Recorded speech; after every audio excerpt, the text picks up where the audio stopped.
Hello, New Wave of British Heavy Metal.com here. Today is the 23rd of May 2021. If I can make the usual opening request for a favour, and that's if you would please subscribe to the channel, that would be excellent. Really would. Now then, Wild Horses. Cast your mind back 40 odd years or so. It's the cusp of the 1980s. New Wave of British Heavy Metals everywhere. Brian Robertson's left in Lizzy. Jimmy Bain's out of Rainbow, so what do? Well, what would anyone like that do? They form a band, Wild Horses, right? And they complete the lineup with Neil Carter, who of course would be better known later as a member of UFO, and Clive Edwards. Fantastic lineup, right? They couldn't miss, could they? Surely couldn't miss. That's what you'd think, wouldn't you? We'll get to that in a minute. A debut album's recorded. The producer is none other than Trevor Rabin. It just gets better, doesn't it? Well, that first album is rather unimaginatively called the first album. Bit boring, right? It comes out in 1980. Lots of media interest, lots of fanfare, lots of interest.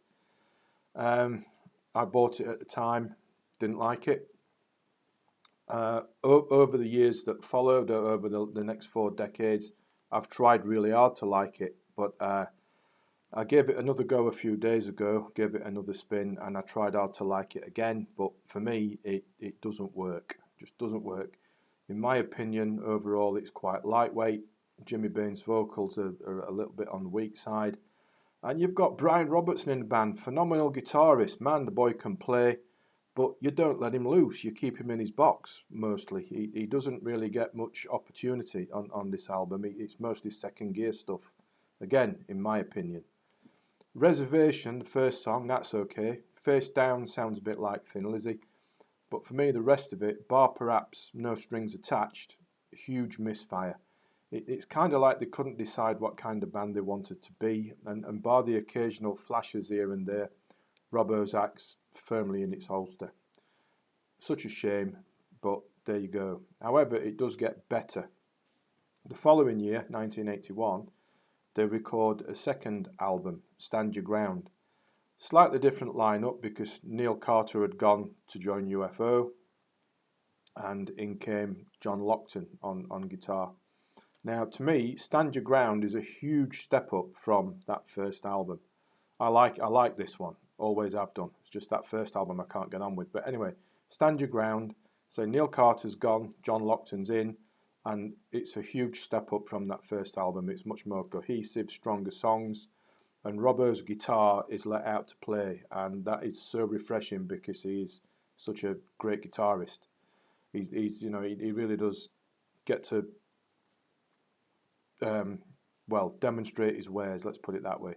It's a bit of a slow start, but then the good stuff kicks in. Back in the USA, the title track, The Axe, and Miami Justice being a strong quartet of songs, all varied in style, and they've all got some bite to them as well. For example, The Axe is a chunky, punchy rocker. Miami Justice, a bit of a jaunty affair with a nice melodic line going on as the story in the song unfolds. Precious comes up next. That's a bit of a misfiring, cliched, soppy ballad. Doesn't work for me. Just feels out of place amongst all the rest of it. But then New York City and Stakeout come in to close out the album in fine style. So after the letdown of that first album, Stand Your Ground shows how good Wild Horses could have been. But it didn't go any further than Stand Your Ground. Shortly afterwards, Brian Robertson left, and of course he ended up in Motorhead for a little bit. Edwards left. Jimmy Bain tried to keep things going. He brought in Ruben and Lawrence Archer and ex-Leopard drummer Frank Noon. That didn't last long either. The Archers cleared off and formed Stampede. Bain reacquainted himself with his old Rainbow buddy Ronnie James Dio, and of course Dio, and that was the end for Wild Horses.